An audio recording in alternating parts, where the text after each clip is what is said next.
Hello, and welcome to the coronavirus update video number 49.0. Today's date is Friday the 8th of May 2020, and welcome back. I know a lot of you have been wondering where I've been. If you haven't caught the video that I put out on Monday, or even the videos during the week, I'm only going to be doing these live videos on Mondays and Fridays from now on, with some short 3-4 minute videos during the week, just pre-recorded stuff, because it of course makes it a lot easier for me to manage my time and make everything a little bit easier for me, especially with a newborn baby.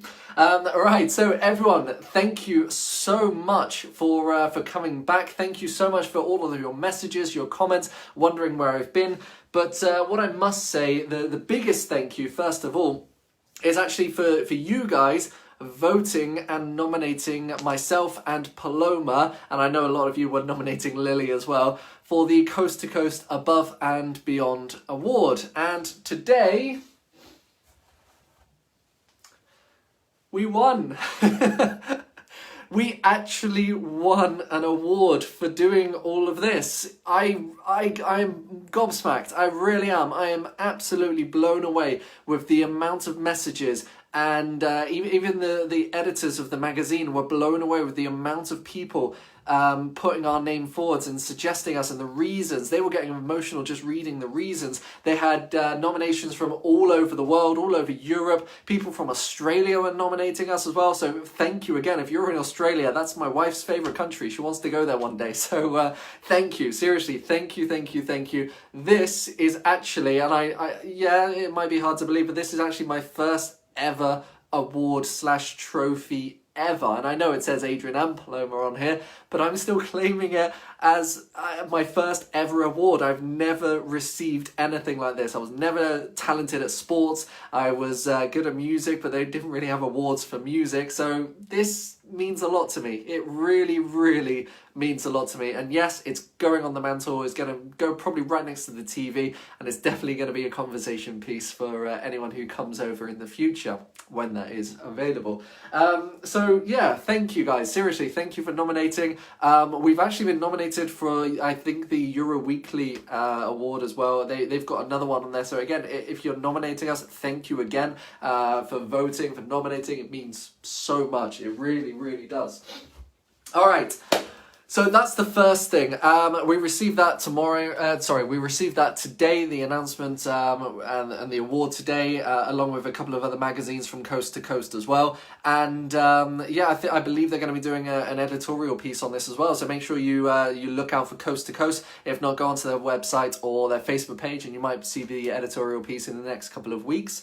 I know it's coming out in the May edition, so yeah, very good. Thank you guys, seriously, thank you. Okay, let's jump into the news. So at the start of all of these videos, I like to do a rundown on the numbers of the coronavirus infections, etc., just like always. So as of today, Friday the 8th of May, there are 222,857 people infected in total in Spain, and that is 1,095 over the previous day, or over the previous 24 hours. This has gone up, and yes, we were expecting, of course, the rises and the falls. We're not going to see an exact fall straight away, so it's still quite bad news, definitely, but we're still seeing the decline over the previous weeks. So this is definitely the better news, or the positive side to it. Now, also, of those 222,000 people infected, 46,000 or over 46,000 of these are health workers or health service workers, people on the front line putting their lives at risk for us. So for 46,000 to be infected, and I believe there are over 60 deaths as well in the health service industry as well. So that's sad news, very sad news. But yeah, for anyone who is a nurse or a doctor and you are watching this, thank you for all you do. Okay, the recovery rate, we are up to 131,148 in total, and that is 2,637 over the last 24 hours. Great numbers to see. The recovery rate is still on that 2,500 mark or above, so really good to see. And unfortunately, we do talk about the deaths because we want to make sure these numbers are known as well. In total, there are 26,299 deaths, and that is 229 in the last 24 hours. Now, we did see during this week the numbers did go into the hundreds, but they've been staying for the last week or so between the hundreds to 200s, 200 to 300 mark. So these numbers, unfortunately, it is very, very sad, but it is a lot more positive than what we were previously, let's say 2 weeks ago. You know, we're definitely on the decline, and we're definitely over that curve, and we should be coming out of this. So some other numbers, a lot of people have been asking about fines and what's going to be going on for that, but there have actually been over €750,000 in fines since the state of alarm started. And over 7,000 people arrested for not obeying the rules or not listening to officers, etc. During the state of alarm or state of emergency as well. So 7,000 people. You know, a lot of people are asking, well, why are the infection rates still going up? Well, it's these 7,000 people or however many more who are not obeying the rules. They're the ones who are causing the infection rates to go up, because they are technically, they're moving around and they could be spreading this virus even more. So it's such a shame.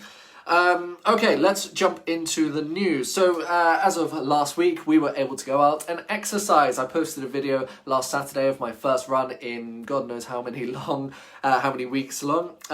So, individual sport was permitted. Now, of course, there was a big mix-up with the rules on how long you're going to be allowed out for, the times, if you're part of a municipality or if you're part of it was just a very, very big mix-up.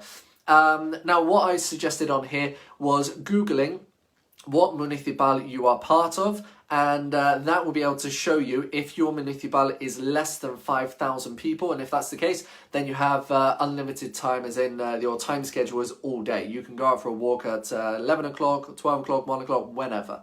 Now, other people are still messaging me about how long you're allowed to do exercise for. Now, let's just say we are in a zone where we have more than 5,000 people, so we have to stick with our time schedule. If I want to go out at 6 o'clock in the morning, I don't think that's going to happen, but if I wanted to go out at 6 o'clock in the morning, I will be able to go out at 6 o'clock in the morning and do more than an hour's exercise. I do not have to limit it to just 1 hour worth of exercise. If I wanted to go and do a marathon, I doubt that would happen. If I wanted to do a marathon, I would be able to go and do a marathon if it was in that time frame. So if it's less than 4 hours, I know you're laughing out there, then I would be okay to do this. But it has to be within that time schedule. The same in the evening as well, from 8 p.m. until 11 p.m. If I wanted to go out for a 10k run or a 20k run, then I would be able to go out and do an hour and a half, 2 hours, no problem. But remember, I'm only allowed to do exercise once a day. I know a lot of people have been doing a workaround with this and doing a walk in the morning and then exercise in the evening. Again, it doesn't state in the royal decree that you're not allowed to do that. So it's kind of a loophole there. That's all I would say. But again, you have to take into consideration that the police will not be monitoring every single person. Be sensible and be careful when you are out. Try to avoid as much contact with the public as possible. That's the general advice. All right, now also with individual sports, a lot of people have been asking about water sports and what sports can you do down on the beach. Yes, you are allowed to do individual water sports. Now, this is only for the cases where some beaches are open. So, for example, a lot of the beaches on the east side, Valencia, Maria, Murcia, a lot of these beaches have been opening up, and they've been opening up for people to be able to go for a swim. But it does not mean that you can just go in, have a little dip, and then go back and sunbathe. This is not allowed and it is not permitted. The only way that you're allowed to go in for a swim is if you are a trained athlete and doing meters or training for something, for a triathlon or something like this. And that's basically it. That's the only reason you should be able to go and do individual sports in the sea. Now, a lot of people have been asking about surfing. Now, some areas have been permitting this and other areas have not been permitting this. So it's all down to the area that you're in. Try to contact your local authority or your local town hall to see if this is permitted or not.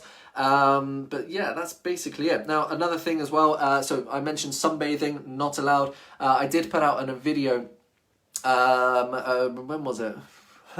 Tuesday, I think, of people doing exercise but then stopping on a park bench or sunbathing or relaxing on the grass. This is not permitted. When you're out, you should be out continuously, and then you should be coming back. Even stopping and talking to someone, even if you're 2 meters away, this is actually not permitted. You should be just doing a walk, going out, and that's it. And even children down at the beach, there has been a lot of reports in San Sebastian where a lot of children and families were going out in their time zones, but they were going into the sea, they're letting their children play in the sea. This is actually not permitted, I'm afraid. So even just going in for a dip or letting your children go to the beach and play on the beach, technically this is not allowed. They're allowed to run on the beach and stuff like that, but going in for a dip and for a swim, this is not permitted yet. Okay, moving on to some more sports. Golf. I put out a video yesterday. Now again, this is not officially confirmed, but with all the sources and all the PDFs that I've been receiving from very, very good sources, and the majority of the golf courses around my area saying that they are opening up on the Monday the 11th. Yeah, it's most likely that in the Murcia region, golf courses will be opening up. And I know a lot of people have already started taking appointments, so this is good. Golf courses will be opening up. There will be certain rules. For example, golf buggies, it will probably be one person per golf buggy. They would have to be sanitized every single use or after every single round. Tee times, you'll have to, of course, make an appointment or make a tee time reservation before even going there. Most likely, the golf shops will be open. There'll be protection between the golf shop and yourself, or the shop owner, or the workers and yourself. Also, it will probably be 2 balls and not 4 balls. Again, I'm waiting to see a confirmation on this because I've seen mixed reports, but it'll probably be 2 balls or a 1 ball if you wanted to go out by yourself. And you will not be permitted to touch the flagpoles as well. So when you're on the greens, a lot of people do like to take the flagpoles out and putt, but this is actually not going to be permitted. Understandably, touching, they won't be able to disinfect or sanitize it every single round or every single person. So yeah, that's understandable rules. And then in that video, we had a lot of people messaging about lawn bowls. Yeah, again, the government are not going to be stating every single sport that comes down, because there are thousands of sports out there, and these are sports that are maybe not so popular, but yet in the region of Murcia, for example, around Maria, it is popular, but they're thinking of the whole of Spain. But bowls, I don't know if this is going to be permitted or not. One, because of course you would have to have your own balls. I know a lot of people are laughing right now. But you would only have to play with your own balls. God, can I do this? Okay. Again, I don't know if this is going to be permitted or not. You would have to probably have your own set of bowls to be able to use, and there'll probably be yourself against someone else. And that's about it. I see a lot of the laughing faces, the laughing emojis. God, I knew I was going to slip up at one stage there. God, I hope you guys are laughing at me.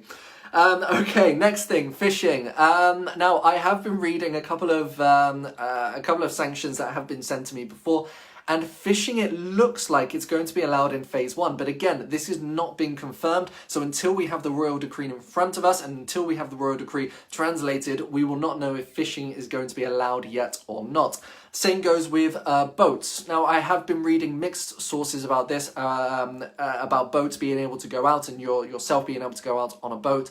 I've received so many mixed resources on this, so I don't know if this is actually going to be permitted or not in phase 1. If it is, what type of boat will be allowed? Will it be a sailing boat, motorboat, rowing? But we just don't know. So until we actually get this information back, we'll have to wait and see.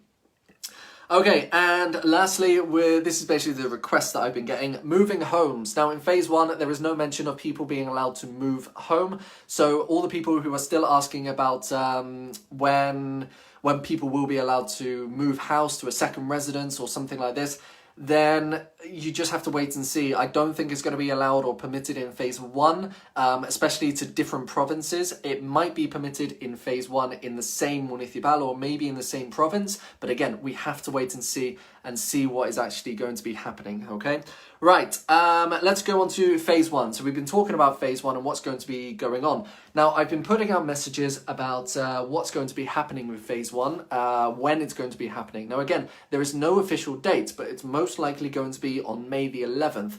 Now, some people have been asking, well, what will you be allowed to do? And again, we don't have the royal decree yet. It hasn't been announced, but it will be announced on Saturday.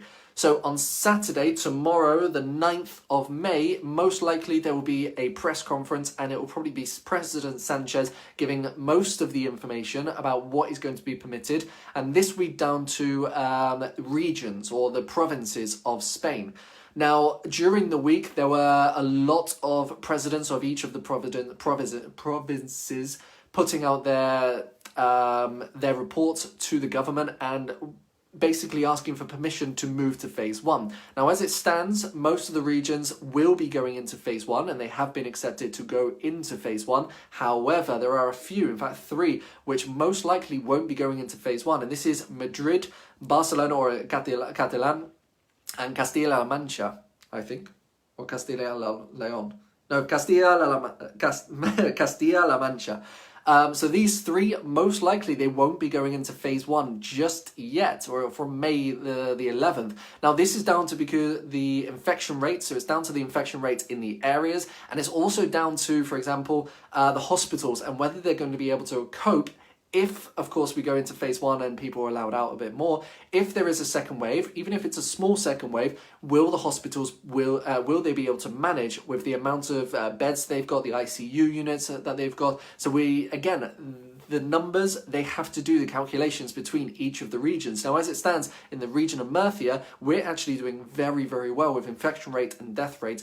I believe in Murcia there hasn't been any deaths for a while now. I haven't been updated with the Murcia region in a couple of days now, but it's all positive news in this region. So yes, Murcia will be going into phase one because we will have enough space. And again, it's all down to calculations. It's something like for every 10,000 people in that province, there has to be at least 1.5 ICU beds and 30 beds in a hospital available. So they have to do the calculations for all the hospitals in that region as well.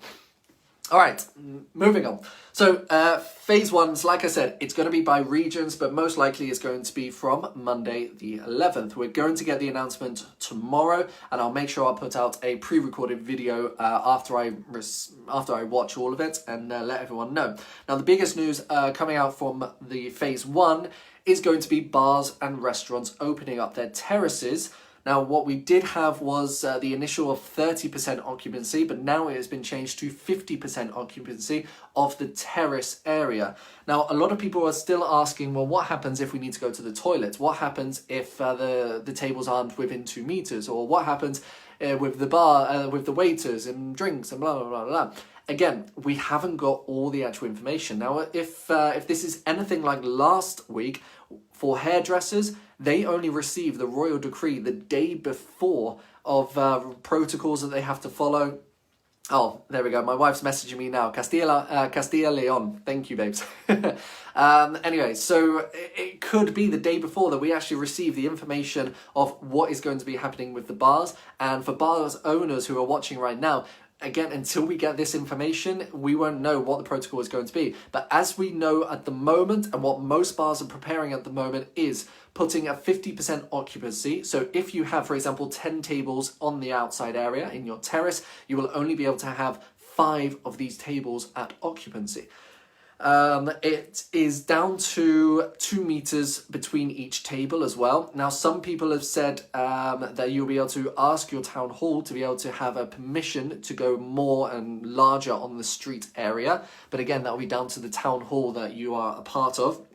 And apparently it's only 10 people per group allowed in that in one area or on one table. So again, it's still mixed messages. This is what we've received from good sources, we've seen on the news, and it's all the same ideas, it's the same numbers. So 2 meter distance and 10 people per group.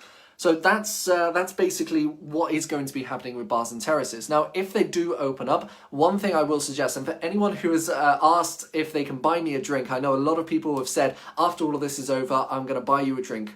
I really appreciate that, but I know I will have to sign up to AA if I meet up with all of you, because you guys have been bombarding me with so many messages. I really appreciate it, but what I would like you to do is when you go to this bar, if you do go out, and you're ordering a drink, put a big tip for that bar from me, okay? You can put a big tip because that way the bars are going to be getting a bit more money. The staff who are working, most likely it's just going to be the owners. They will get a bit more income. So if you do go out for a drink, leave a big tip from me. That is now your drink owed to me. So you do not have to buy me a drink in the future, okay? That's basically an idea what I want to put forward. And I know if we do go out, if me and my wife and my little girl do go out, we will also be doing the same, because we need to make sure that these local bars and these local terraces that do open up, that they survive over the next couple of weeks as well. All right, let's move on. Hotels, also in phase one, let's continue with phase one. Hotels looks like they're going to be opening. So this is going to be hotels and bed and breakfasts. But again, there could be a document that comes out and states what type of hosteleria will be allowed to open up or not. So we just have to wait and see, really. But it looks like hotels will be opening up, but communal areas such as swimming pools and communal grounds will be closed. Also, ITV garages. I know a lot of people have been asking about ITV or MOT here in Spain for their cars. It looks like in phase one that these garages will be opening up as well. So if you do have a car that has an expiration during the state of alarm, you will be able to drive it to the ITV garage and you'll be able to get an MOT done. If your ITV finished before the state of alarm and you didn't have an appointment, you will legally not be able to drive this car to the ITV garage. You will have to get it towed or picked up on a truck to be able to take it to the ITV garage. Sorry, but that is just the law. I have to state this. Also, hopefully from phase one, and I'm saying hopefully because I don't want this to change last minute, hopefully from phase one, they will be allowed more than 2 people in a car. Again, we just have to wait and see what is actually going to be the law. I'm still getting messages of people saying, well, I've seen 2 people in a car today and 2 people in a car today. No, this is not legal. If they are caught, they will be fined, because it is not legal to have 2 people in a car for unnecessary reasons. And for example, the reasons that we have been receiving that are approved is going to doctors or hospital appointments where you know you're not going to be able to drive afterwards. Or any other emergencies such as this, really. That's basically it. So we have received information that it's going to be from more than 2 people in a car. But again, we want to make sure that we are going to be completely 100% true when we come to the Royal Decree. When we come to the Royal Decree, we'll translate it and we'll make sure everyone knows how many people can go in a car, okay? And also in phase one, it's most likely going to be allowed to go around to friends and families' homes. Now, again, it's going to be done by probably the provinces or the regions or the municipales that you'll only be allowed to move around. So from phase one, most likely if you're in the same area, you will most likely be able to go between houses or go and see your friends, go and see your family. If it is in another region or another province, it's most likely you will not be able to go and cross the areas or borders to go and see your friends and families. But it will only be in the same area that you're in. So this is good news. Of course, for my family, we're all in the same area here. This is good news because I know my parents are dying to see Lily, who they haven't actually held in over 2 months now. So it's I know they're going to be very, very excited about this. And the last thing... that's it. That's basically it, but there is some other news coming out, and it's kind of fake news, and I know I normally talk about fake news at the start of the show. This was actually at the bottom of my list today, and it's about air travel and borders opening up in Spain. Now, a lot of people have been asking when they will be able to come to Spain, if they're in the UK or Ireland, and will they be able to cross the borders. Now, again, we don't know this information. I do not have a crystal ball, and this most likely won't actually be permitted or even talked about until phase 2 or at least phase 3. Why? Because we all have to depend on the other countries around us. Spain is not going to be opening up their borders to anyone who is from a country where they have a very, very high infection rate, and it's still on a high level as well. So the fact is, the borders, we don't know. Flights, we have seen so many messages and so many news articles saying that flights won't commence until October. Again, this is probably not true, because the fact is, if Spain is going to be doing flights, it's most likely going to be for national flights, for flights in Spain. And that is where a lot of the industry now has to go, for tourism especially. If we get into the summer holidays and the borders are still not open, we ourselves in Spain have to make sure that the tourism industry still stays afloat, which means trying to take a holiday in Spain.